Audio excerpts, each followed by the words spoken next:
నా దేవుడు వాగ్దానపూర్వకంగా నీతో చెప్పాడు, నా మహిమను మీకు ఇచ్చుచున్నాను, నా మహిమను మీకు ఇచ్చుచున్నాను.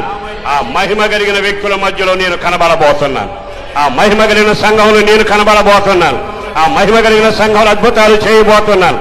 ఆ మహిమ కలిగిన సంఘంలో సాతాను దుర్గాలు పటాపంచలు చేయబోతా ఉన్నాను. కొంతమందికి ప్రేమ చనిపోయింది, కొంతమందికి ఆసక్తి చచ్చిపోయింది, కొంతమంది గతకాల ప్రార్థన కనబడకుండా అయిపోయింది. ఒకప్పుడు దేవుడు అంటే ఆశగా ఆసక్తిగా ఉండేవాడు, అది కాస్త కరువైపోయిందిగా. కానీ మామూలుగా నువ్వు అనుకుంటున్నావు మహిమ కలిగిన వ్యక్తిలాగా ఉన్నాను, బలమైన కార్యాలు జరుగుతాయని. జరగవు. కారణం ఏంటంటే లోయ పూడ్చబడాలిగా.